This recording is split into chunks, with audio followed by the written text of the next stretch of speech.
好，那我们攻倒以后，我们这一首就唱副歌。攻倒后，就我愿一生紧紧跟随你，不用反复。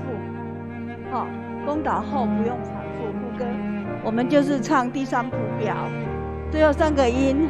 好，唱到第5，我勇气这一生，那个一我们就跳到最后了，知道好？好，我们就是那个乌龟的一步了，我们就直接接最后了。好，副歌好，就这样就结束了，这样了解哈？对，就没有啦。好，我希望最后结束那一段，好，不要太拖，好，要助导之前不要太拖。好，那我们来祷告好吗？同工们。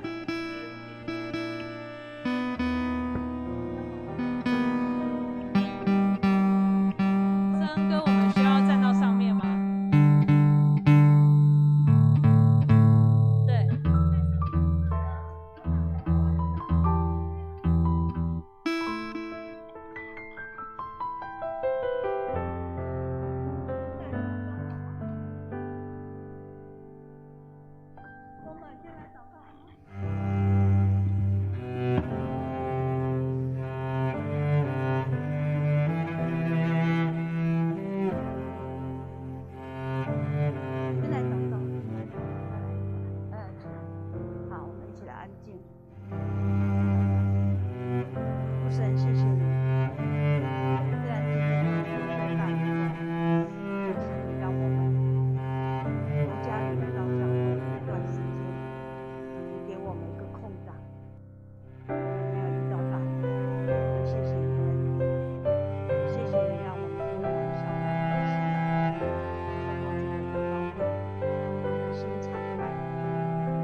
0903，我 OK， 我的不用那么大声吧。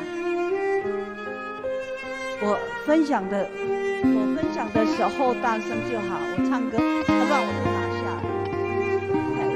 好不好？你帮我控制一下，这样我比较不会影响别人。那我就拿我拉下来一点点。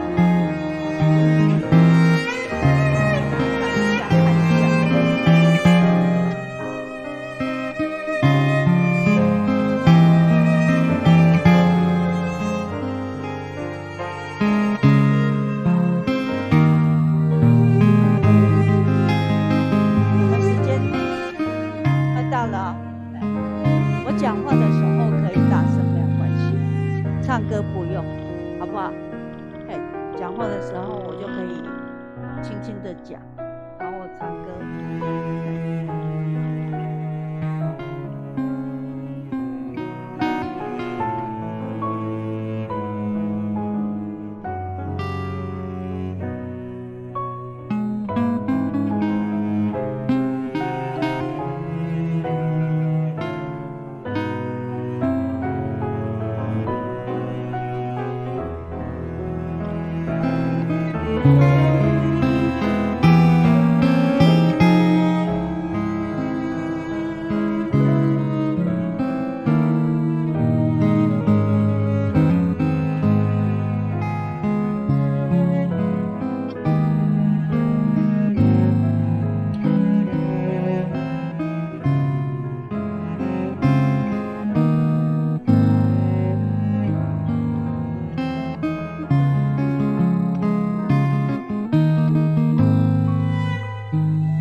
觉得还好。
让我们来宣告耶稣永远掌权。我们一起来唱这一首诗歌。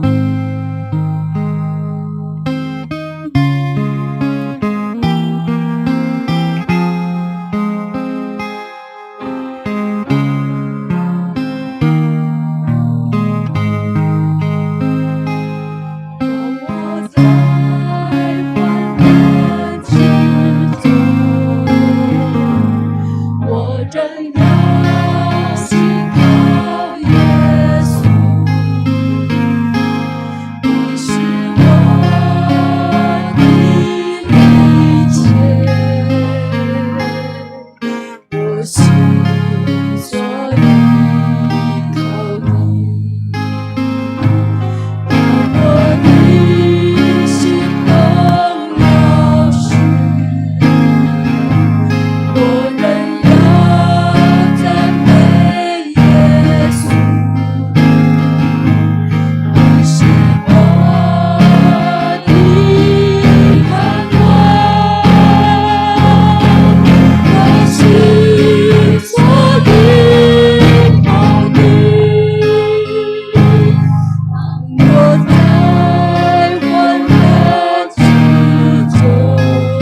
安静，也献上我们的感谢。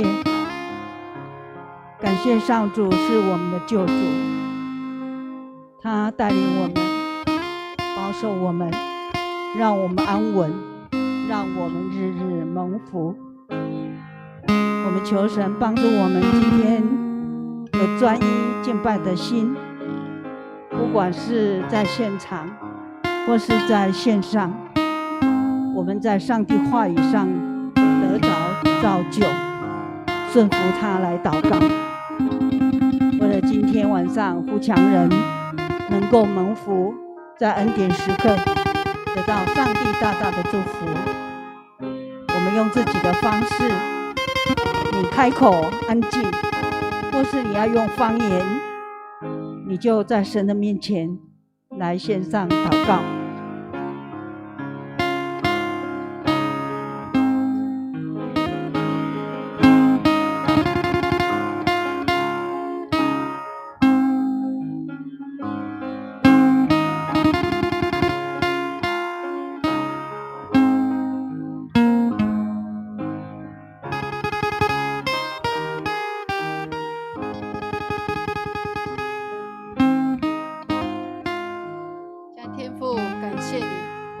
赞美你。是的，虽然台湾也经历了这样的一个疫情，也经历了这大风大雨，但是我们依然在主的保守当中。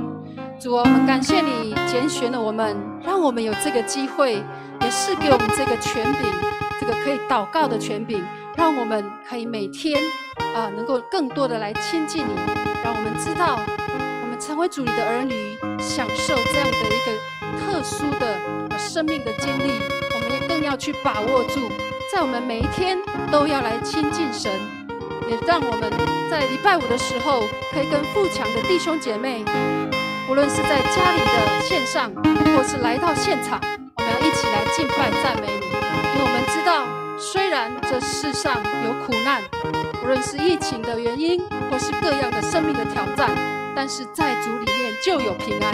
我们跟随你，我们要能够舍己，把我们这世上的这些捆锁都暂时放在一边，让我们知道你的意念是高过我们的意念，你的道路是高过我们的道路，所以我们唯有跟随你，我们才能靠主你胜过我们世上的一切的挑战。愿主你帮助我们，带领我们，也赐给我们一个安静的心，一个纯然渴慕你，想要亲近你的心，来真正的亲近神。让我们在今天这个晚上用心灵和诚实来敬拜你，来学习你，让我们在这个晚上有更多的经验，更多的经历神的一个经历。感谢祷告，奉主耶稣基督的圣名求。哈利路亚，哈利路亚。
今天晚上能够在这个地方来敬拜他，愿爱我们的主来掌权今天的聚会，请坐。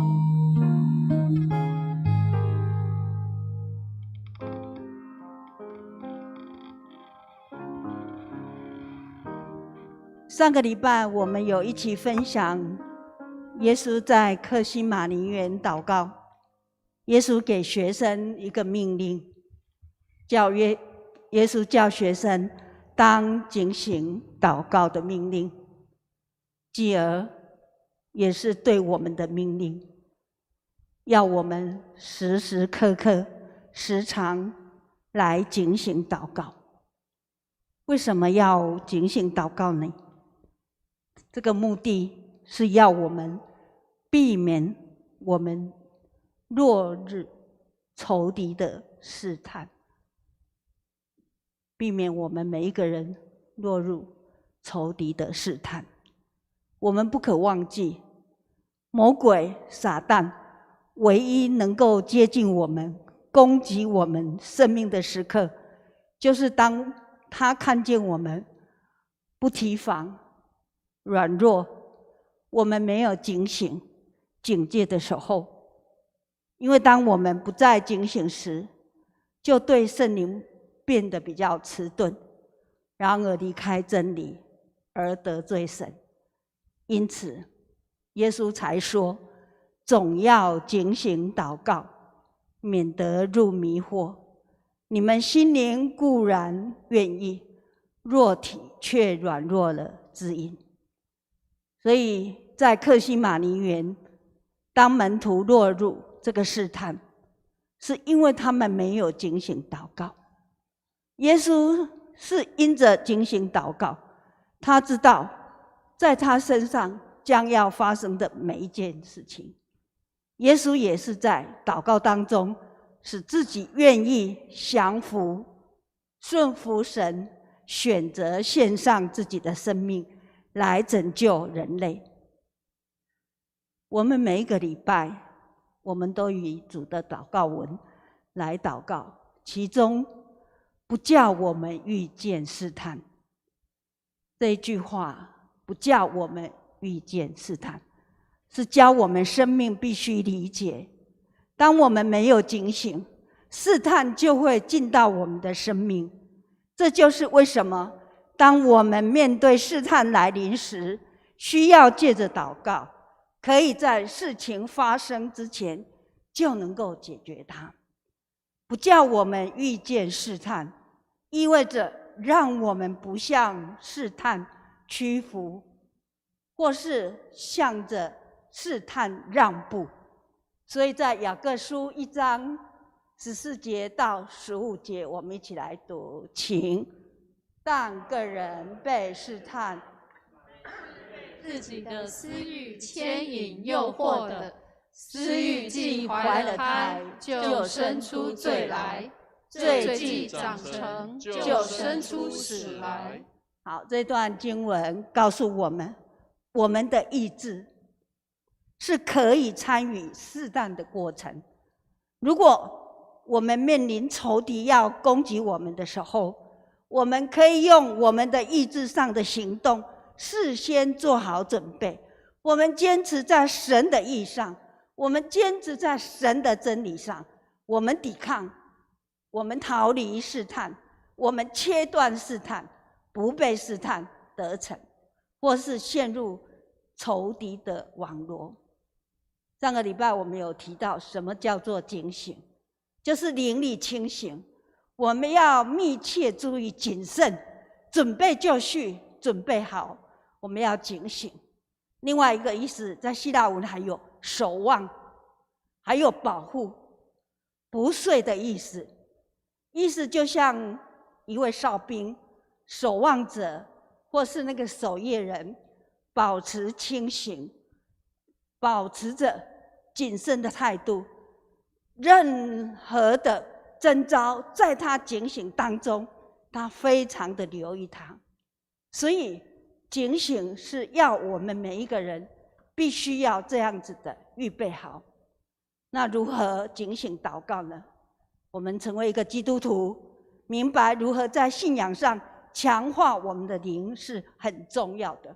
所以我们持续在圣灵里面祷告，持续在圣灵里面祷告，来强化我们的灵。所以犹大书的20节有这么说，犹大书的20节，犹大书只有1章，所以20节我们一起来亲爱的弟兄啊，你们却要在至圣的真道上造就自己，在圣灵里祷告。我们要在真道上造就自己，在圣灵里祷告。上周我们也有提到有关在灵里睡着的事。今天如果我们在灵里面睡着了，我们的灵睡了，我们当然无法让我们的生命得建造，因而我们的灵必须苏醒并且兴起。因为每当在灵里祷告时，我们会留意神对我们说的，我们会留意神他要我们做的，所以我们必须要依靠圣灵，在圣灵里面继续祷告。第二个，我们不断被圣灵充满，我们的灵需要不断的被圣灵浇灌，所以我们祷告的时候都一直祈求圣灵来扶持我们。这个也是耶稣吩咐教会要活出圣灵充满的样式，否则圣灵不能在我们里面运行。非常熟悉的经文，使徒行传1章的第8节，但圣灵降临在你们身上，你们必得着什么能力？我们必得着能力。能力是圣灵在我们里面会帮我们带来圣灵的动力，能力会让我们在圣灵里面更新我们的思想，更新我们的每一个人的心智。所以圣灵带来动力，圣灵更新创意，圣灵带来能力，带来这个动力是更新我们的旧思维，给我们神的思维，给我们新神的意念。所以能力是一个爆炸性的能力，能力会在特殊的环境中产生一种力量。神的能力在我们里面，当圣灵浇灌我们的时候，我们会被改变。所以我们必须不断的呼求圣灵，让我们得着能力，我们的灵也要被注入圣灵的动力。耶稣对门徒所发出的命令，与他一同恒切警醒祷告。今天耶稣也一样对我们发出这个邀请，耶稣呼召我们，耶稣邀请我们来回应他这个邀请。我们遵守他这个命令，就是在警醒祷告中，让我们跟神建立美好的关系，同时也因着警醒祷告，成为我们每一位基督徒把这件事情视为优先要务，重要的事情。我们要保持警醒，圣灵充满我们，就像我们的油灯充满着圣灵的膏油一样。我们每一个人都好像守望者，我们每一个人都要成为守望者，不打盹，要警醒的持守着神要给我们的祝福，来保守我们的家，让上帝的爱围绕在我们每一个人周围。要警醒祷告，才不会受试探，来失去神为我们生命所命定的，而使我们自己离开神的恩典。期待在这个警醒祷告，与神建立属灵亲密的关系，也因着这个关系，我们的神再一次向你向我来显明他在我们身上的心意。也因着这样，神赐下圣灵的动力，让我们知道我们如何在这个受诱惑的环境当中，有神的眼光来看见神在我们身上，我们的家庭，在教会，我们服事中的意向。也因着警醒的祷告，我们有神的灵的同在，我们敏锐着神的心意，也看见别人的需要。愿上主保守我们每一个人能够继续努力，也愿意让自己的生命因着警醒祷告，跟神重新建立美好的关系，我们的生命被提升，来回应圣灵在我们心中的感动。让我们借着警醒祷告，我们天天来经历神奇妙的作为，以及他给我们的恩典。我们愿意来回应神这个呼召，这个邀请。有一首诗歌我们非常喜欢，跟随到底。这首诗歌当中，让我们一起来回应神的爱。也在这首诗歌当中，我们重新的来思考，我们如何在警醒祷告当中，重新的来建立跟神的关系，更爱我们的主。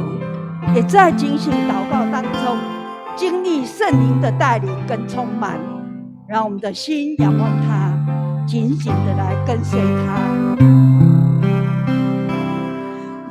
我全人全心敬拜你，我全人全心敬拜你，不管生命有多少问题，你的爱是我从心的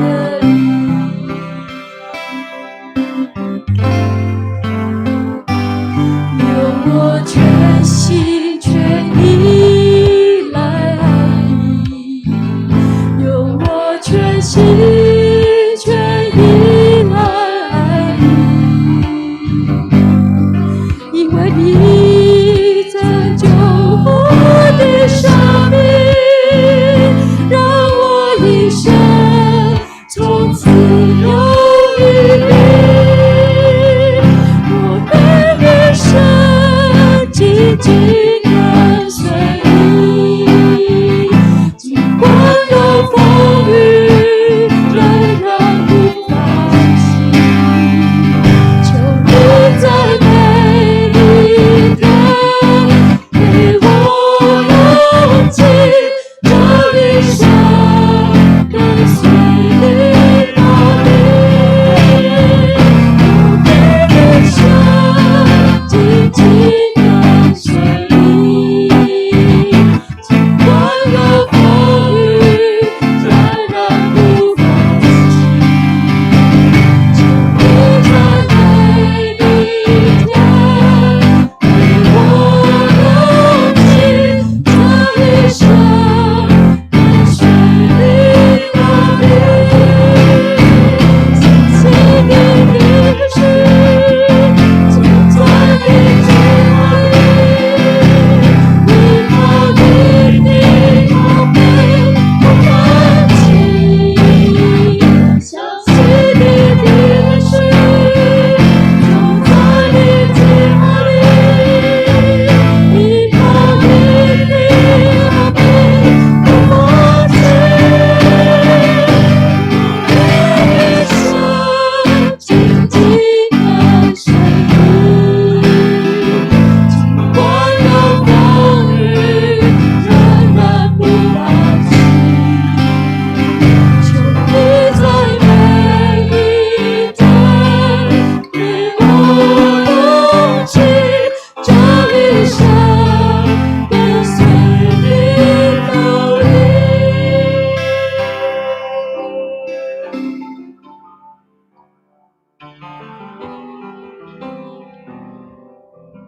我们从无法实体聚会起，这2-3个月时间，我都以在神话语里祷告，不住祷告，耶稣彻夜祷告，横切祷告，或是用累积的方法来祷告。我们继续的、持续的、警醒的祷告等等。这近3个月，一起分享身为基督徒如何在属灵生命进一步的突破，并领受上主无限恩典。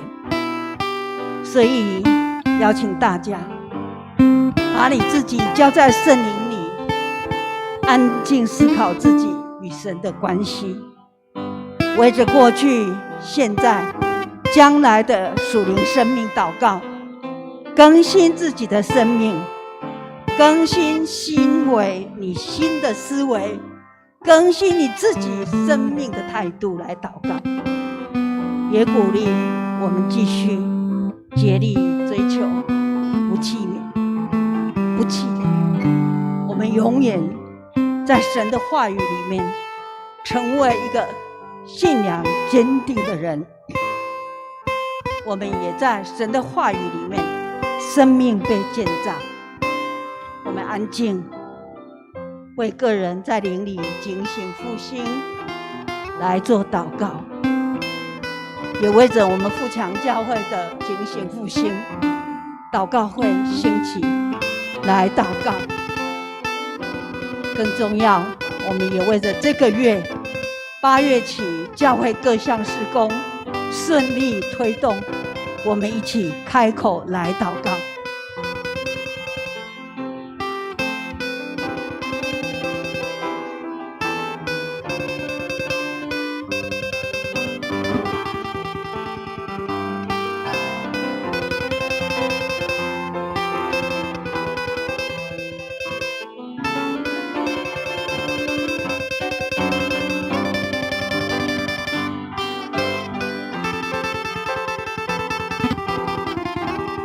邀请大家，我们来为主日学事工，我们的儿童，还有主日学校长，我们开口求神来预备这一些事工，还有所有的老师，再来9月新的学期开始，主日学事工有圣灵的带领，特别我们举起手，教会迈向46年新的意向使命，富强人不再做旁观者，我们不做旁观者，我们是同心合意一起兴起事工的人。我们富强人要在这里荣耀神，为着我们46年向前走，永远荣耀神。我们举起我们的手，我们开口来祷告。父神，谢谢你。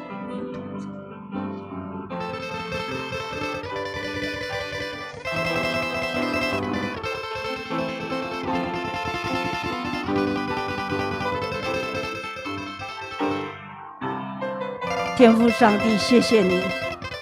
我们恭敬的，我们寻求你，我们恭敬的把我们自己交在你的手上。我们的生命愿意翻转，我们愿意在圣灵的帮助当中带动更新我们的灵，让我们有神的思维，有神的意念，让我们的生命充满着神你所给我们的命。我们谢谢你，求你也复兴富强教会，在各样的事工当中特别得到神你的眷顾，你来兴起每一样事工都来荣耀你。特别我们为了主日学事工，所有的儿童老师校长们交在你的手上。主啊，你来帮助他们，也在这个剩下1个月的暑假生活，你跟这些小朋友们同在，儿童们同在，不管是他们的学习，他们在家里面的生活，都得到神大大的祝福。我们恭敬的向你举起我们的手，我们将富强教会迈向46新的年，新的意向使命，让我们的心被激起，我们渴望成为为主服侍的人，我们不再做冷淡的人，不再做旁观的人，我们愿意在你面前同心合意，一起为主你的事工来荣耀主你的名。主谢谢你，主谢谢你，求你带领，让富强教会永远在你的命定里面来高举你的十字架。最后我们一起为了台湾众教会的合一祷告热忱。所有的教会，不管是在都市乡下山上海边，我们都能够得着复兴。我们为了这件事情，求上帝怜悯，也求圣灵来带领充满，在这个台湾这块土地众教会当中，我们一起开口来祷告。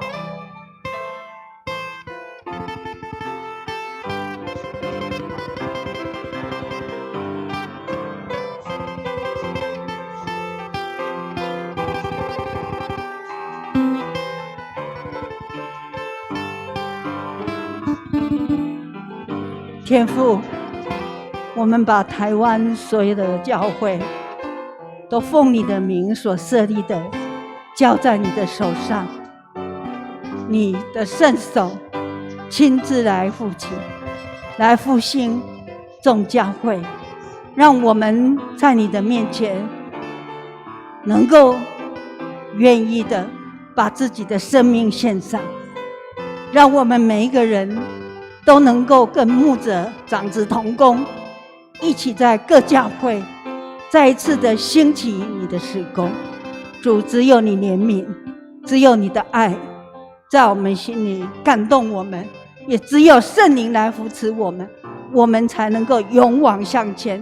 我们求圣灵来祝福，圣灵来扶持。上帝，你的恩典永远与我们同在。我们要谢谢你，我们要谢谢你，我们也要用我们的生命在神里面来回应你对我们的呼召，让我们来跟随你到底。天父，谢谢你。我们一起来唱跟随到底副歌，我愿一生紧紧跟随你。我愿一生紧紧跟随你，尽管有风雨，仍然不放弃。求你在每一天给我勇气，这一生跟随你到底。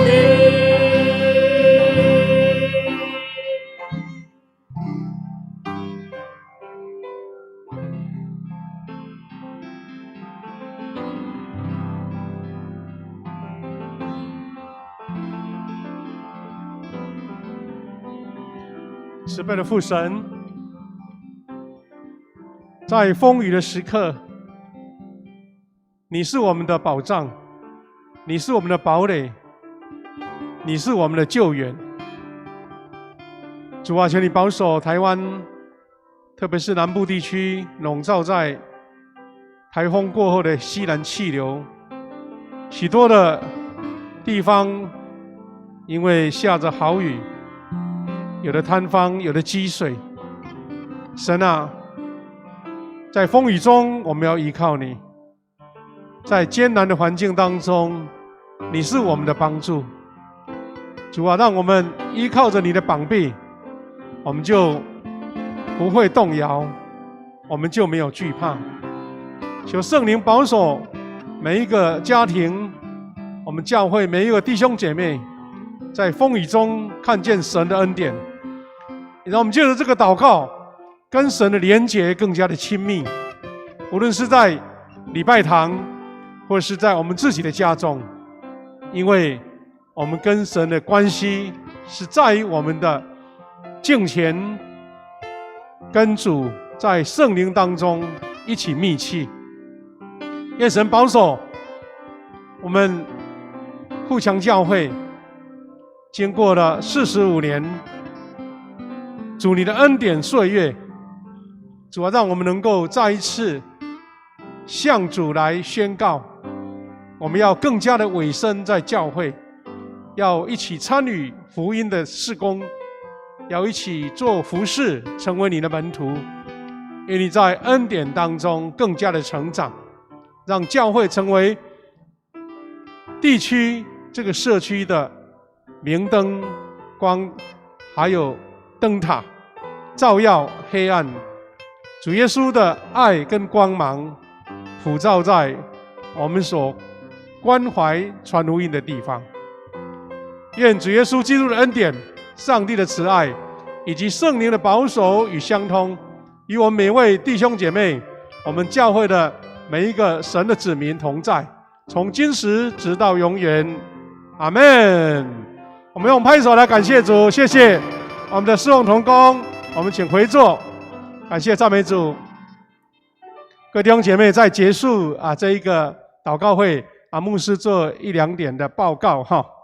第一点呢，这个礼拜天8月8号是我们教会社教45周年的感恩的节日同时也刚好8月8号就是这个父亲节不过我们原先规划好要举行一个很大的庆祝，一起欢庆聚餐，因为疫情的关系，我们只好又回到原点了。